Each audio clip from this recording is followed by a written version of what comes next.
everyone, I am Iknoor preaching and I am dressed like Charles Dickens. First, let me give you a small introduction about him. He was born in United Kingdom. He was a very famous writer. And today, I will read a small story written by him. Tiny Tim. There was once a man who did not like Christmas. His name was Scrooge. And he was a hard, short-tempered man of business, intent only on saving and making money and caring nothing for anyone.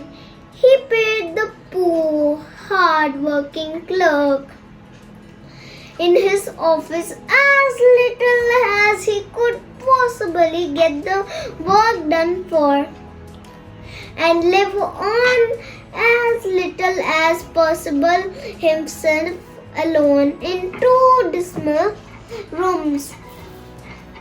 He was never married or comfortable or happy, and he hated other people to be so, and that was the reason why he hated Christmas, because people will be happy at Christmas, if they possibly can.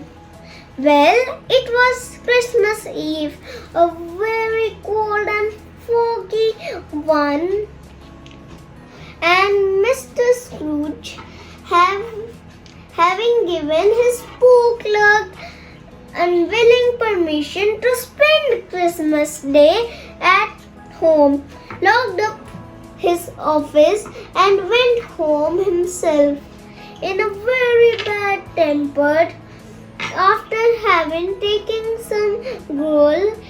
As he sat over a miserable fire in his dismal room, he got into bed and had some wonderful and indescribable dreams, to which we will leave him. Willist, we see how Tiny Tim, the son of his poor clerk, spent Christmas. The name of this clerk was Bob Cratchit. He had a wife and 5 other children besides Tim, who was a weak and delicate little crip, gentle and patient and loving, with a sweet face of his own, which no one could help looking at. It was Mr. Cratchit's delight to carry his little boy out on his shoulder to see the shops and the people, and today he had taken him to church for the first time. Whatever has got your precious father and your brother Tiny Tim, exclaimed Mr. Cratchit. Here's dinner all ready to be dished up. I never to note him so late on Christmas Day before.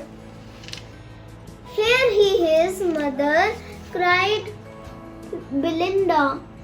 And here he is, cried the other children, as Mr. Cratchit came in, his long comfort hanging 3 feet from under his threadbare coat, for cold as it was, the poor clerk had no top coat. Tiny Tim was perched on his father's shoulder. And how did Tim behave? Asked Mrs. Cratchit. As good as gold and better, replied his father.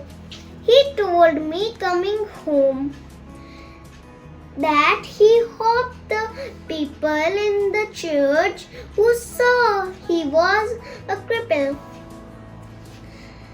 would be pleased to remember on Christmas Day who it was who made the lame to walk.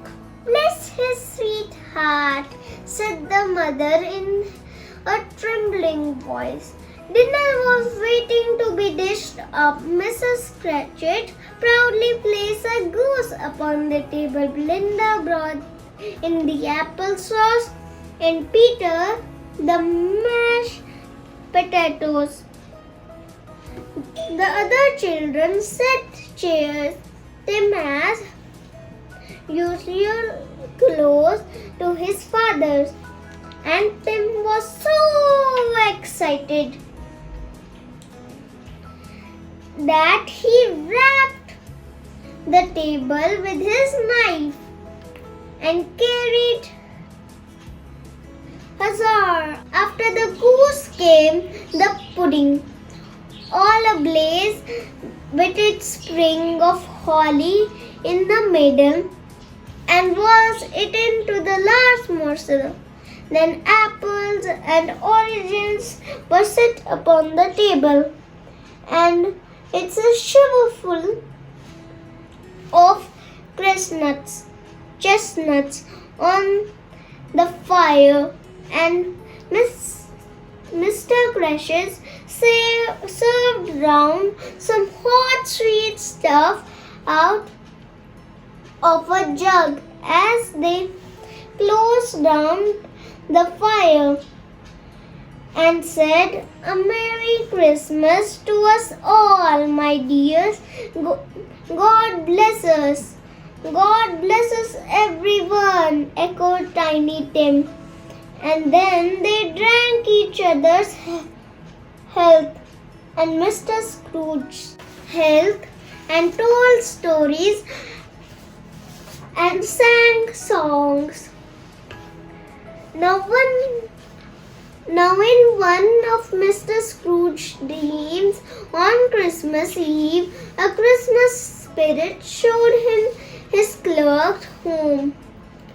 He saw them all, heard them drink, and his health, and he took special note of Tiny Tim himself.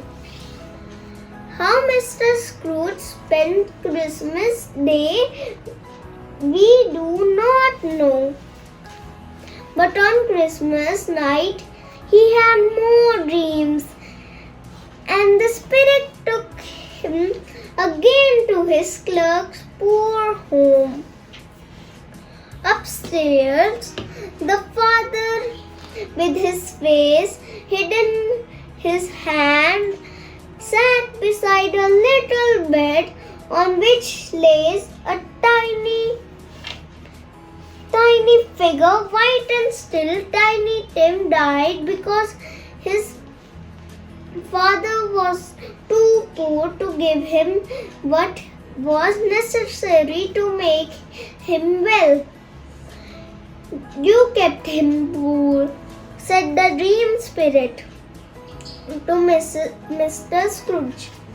The father kissed the cold little face on the bed and went downstairs, where the sprays of holly still remained about the humble room, and taking his hat went out with a wistful glance at the little Scrooge in the corner.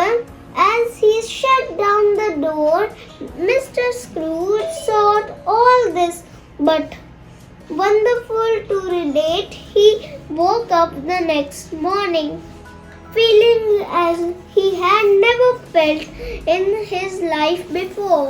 "Why am I light as a feather and happy as an angel and merry as a schoolboy?" he said to himself. "I hope everybody had a Merry Christmas, and here's a Happy New Year to all the world."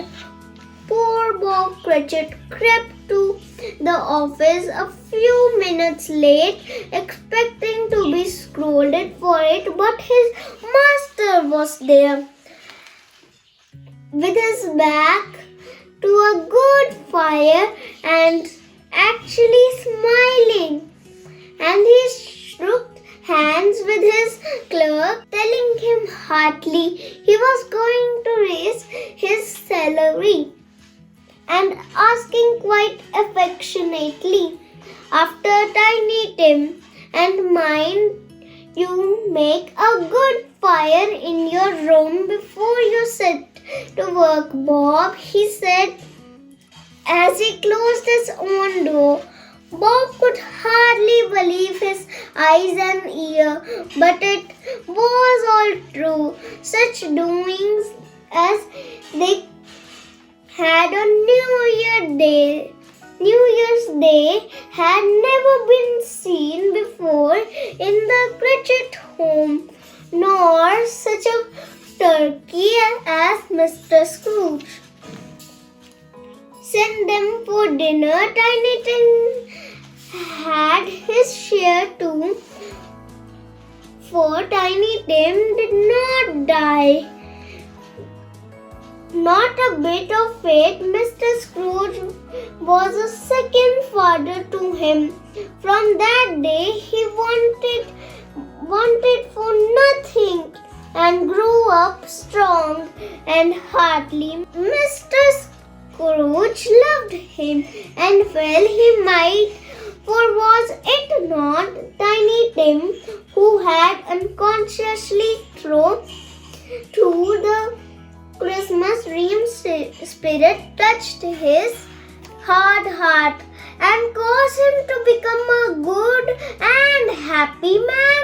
Thanks.